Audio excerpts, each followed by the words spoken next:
Radhe Radhe everyone, bright সাহিত্য YouTube চ্যানেলে তোমাদের স্বাগত জানাই। অন্যরকম ভালোবাসা পার্ট 6। কিছু ভুল ত্রুটি হলে ক্ষমা করে দিও। তো চলো বেশি কথা না বলে গল্প শুরু করি। বিচ্ছেদের পরের দিনগুলো অদ্ভুতভাবে নীরব হয়ে গেল।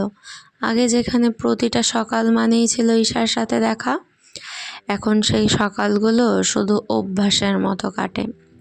মেঘলা ক্লাসে আসে, নিজের জায়গায় বসে, খাতা খুলে রাখে, কিন্তু কিছুই ঠিক মতো করে না।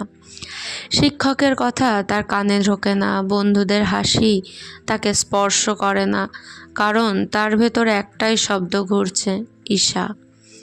অনেকদিন ঈশাও বদলে গেছে। যে মেয়েটা সবসময় হাসতো, আজ সে চুপচাপ। বন্ধুরা জিজ্ঞেস করে কি হয়েছে, সে শুধু হেসে বলে কিছু না। কিন্তু সেই হাসির আড়ালে লুকানোর কষ্টটা কেউ দেখে না। একদিন টিফিনে ঈশা একা বসেছিল। তার সামনে খোলা ছিল টিফিন, কিন্তু সে খাচ্ছিল না। হঠাৎ পাশ দিয়ে মেঘলা হেঁটে গেল। এক মুহূর্তের জন্য তাদের চোখে চোখ পড়ল। সেই চোখে ছিল অভিমান, ভালোবাসা আর না বলা হাজারটা কথা। কিন্তু কেউ থামল না, দুজনেই নিজের নিজের পথে চলে গেল। কখনো কখনো ভালোবাসা থেকেও দূরত্বটা বড় হয়ে যায়। কখনো কখনো ভালোবাসাটা কষ্টের চেয়ে অভিমান বা ইগো কাজ করে। সেদিন বিকেলে মেঘলা তার ডায়েরিটা খুলেছিল। পাতাগুলোতে ছড়িয়েছিল ছোট ছোট স্মৃতি। আজ ঈশা আমার জন্য চকলেট এনেছে, আজ আমরা বৃষ্টিতে ভিজলাম, আজ সে বলল আমি নাকি ওর স্পেশাল। এই লাইনগুলো পড়তে পড়তে তার চোখ ঝাপসা হয়ে গেল। সে ডায়েরিটা বন্ধ করতে চাইল, কিন্তু পারল না, কারণ প্রতিটা স্মৃতি যেন তাকে টানছে। সেই দিনগুলোতে যখন সব কিছু এত সহজ ছিল।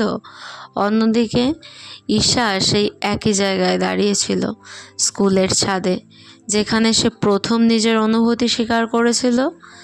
সে আকাশের দিকে তাকিয়ে ফিসফিস করে বলল, তুই যদি থাকতিস। তার গলায় কাঁপন ছিল।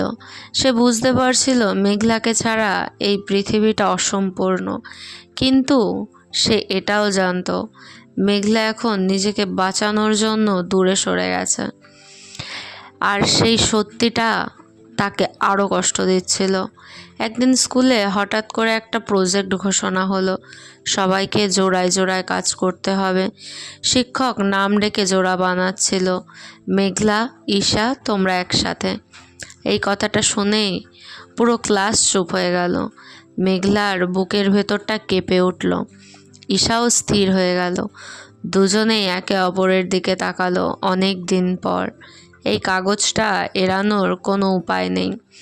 প্রথম দিন তারা একসাথে বসেছিল, কিন্তু কথা বলছিল না, শুধু প্রয়োজনীয় কথাগুলো, এটা লিখ, ওটা দে। কিন্তু ভেতরে ভেতরে অনেক কিছু জমেছিল। হঠাৎ করে ঈশা বলল, তুই সত্যি এত সহজে সব ভুলে গেলি? মেঘলা থেমে গেল, তার চোখ ভিজে উঠল। ভুলিনি, তাই তো দূরে গেছি। এই কথাটা শুনে ঈশা চুপ হয়ে গেল। কিছুক্ষণ পর ধীরে বলল, তাহলে ফিরে আয়। মেঘলার চোখে জল গড়িয়ে পড়ল। সে জানে ফিরে যাওয়া মানে আবার সেই ভয়, সেই লড়াই। কিন্তু না ফেরা মানে নিজের সবচেয়ে প্রিয় মানুষটাকে হারানো। সেদিন তাদের মাঝখানে আবার প্রশ্ন দাঁড়িয়ে গেল, ভালোবাসা কি লড়াই করবে নাকি হেরে যাবে? কি মনে হয় তোমাদের? তাদের ভালোবাসা কি আদৌ জিতবে? তারা কি ভয়কে জয় করবে? তারা কি লড়াই করে ভালোবাসবে? সমাজ কি তাদের মেনে নেবে? তাদের পরিবার কি তাদের মেনে নেবে? তারা কি পারবে তাদের ভালোবাসাকে এক সুন্দর জীবন দিতে? তারা কি পারবে তাদের ভালোবাসাটাকে জয় করতে? তারা কি আবার একসাথে হবে? কি মনে হয় তোমাদের? কমেন্ট করো। তো নেক্সট পার্ট খুব তাড়াতাড়ি আসবে। আর এমন সুন্দর সুন্দর গল্প পেতে ব্রাইট সাহিত্য ইউটিউব চ্যানেলকে সাবস্ক্রাইব করতে হবে। জলদি গিয়ে সাবস্ক্রাইব করে আসো। সাবস্ক্রাইবই তো করছো না, সাবস্ক্রাইব করো। তো ততক্ষণের জন্য সবাই খুব ভালো থেকো, সুস্থ থেকো। রাধে রাধে।